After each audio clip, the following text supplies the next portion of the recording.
Et nous retrouvons tout de suite Monsieur Jérôme Rosenkrantz. Monsieur Rosenkrantz, bonjour. Bonjour. Donc vous êtes directeur des ventes pour Denodo en France. Tout à fait. Merci de nous recevoir. C'est moi qui vous remercie. Et tout d'abord, pour commencer, nous allons parler du patrimoine de données de l'entreprise. Est-ce que finalement c'est une dette ou une opportunité ? Eh bien, je pense que vous allez tout de suite nous éclairer. Je vais essayer. Merci.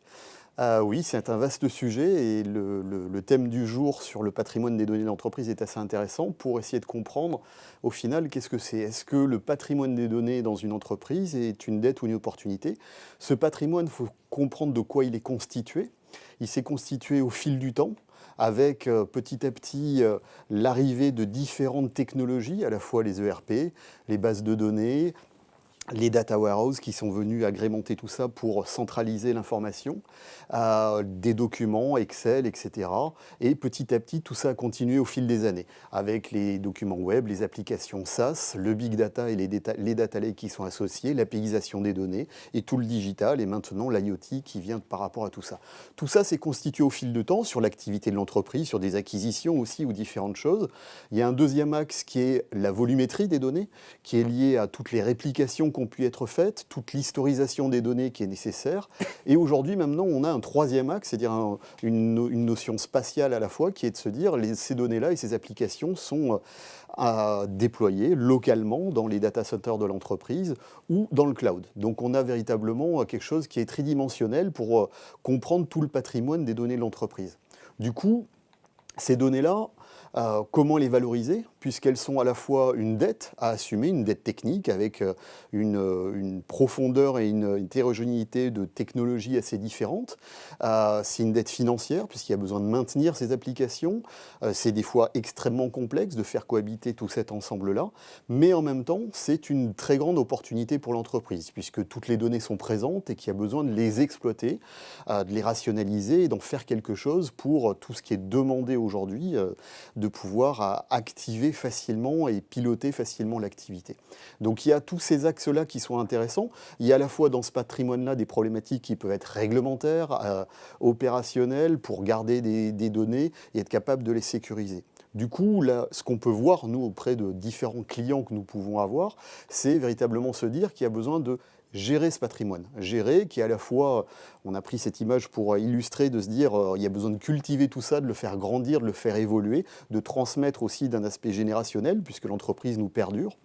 Et donc, il y a plusieurs possibilités qui s'offrent aux entreprises, à la fois de continuer selon les habitudes, continuer sur des projets au long cours avec de la réplication pour se dire j'ai toutes ces nouvelles sources de données, c'est existant et je vais changer de technologie, remettre tout à un seul et même endroit et je pars sur un projet qui est relativement long, avec du coup un investissement qui va construire de nouveaux silos, les cloisonner comme on a l'habitude de les vivre aujourd'hui, et avec toujours ce mantra de répliquer encore et toujours les données pour essayer de les normaliser en seul et même endroit.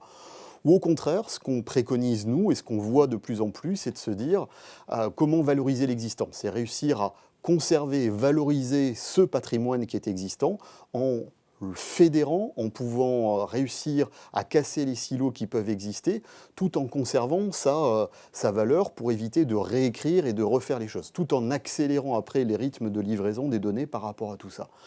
Donc on voit qu'aujourd'hui, sur les enjeux des entreprises dans la construction de ces nouveaux systèmes d'information et à la fois la valorisation de tous les investissements qu'ils ont pu faire dans le temps, il y a véritablement se dire comment on peut faire effet de levier sur cet ensemble tout en étant économe et efficace dans la durée.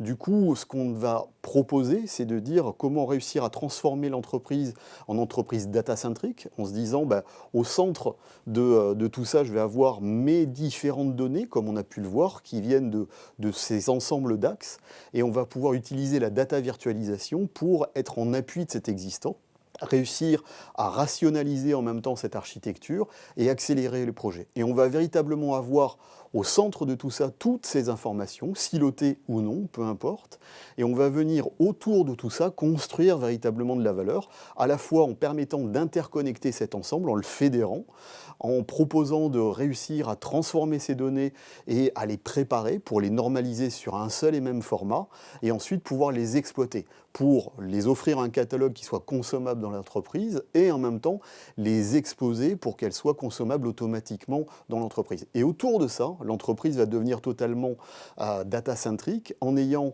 la capacité d'exposer des vues métiers, en ayant la capacité d'avoir un catalogue d'entreprise sur ces données, en ayant aussi la possibilité de gouverner ces données simplement, en proposant des API pour être capable d'exposer facilement toutes ces données et en gérant toutes les problématiques de privacy sur les données, à la fois sur les problématiques qui peuvent être telles RGPD ou ce genre de choses, mais faciliter véritablement cet usage.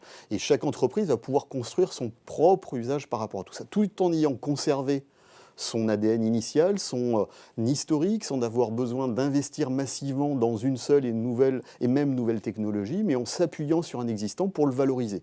Et donc faciliter véritablement la reprise de cet existant, faciliter la transition s'il y a besoin et envie d'aller vers le cloud par exemple, et faciliter tout cet ensemble-là. Voilà ce qu'on commence à voir émerger de plus en plus depuis 5-6 ans maintenant et qui nous permet d'être au cœur de cette transformation des entreprises. Merci Monsieur Rosenkrantz. Effectivement, vous pouvez comme ça transformer des dettes en valeur. Il faudrait que vous alliez voir mon banquier. Merci à vous. Merci beaucoup.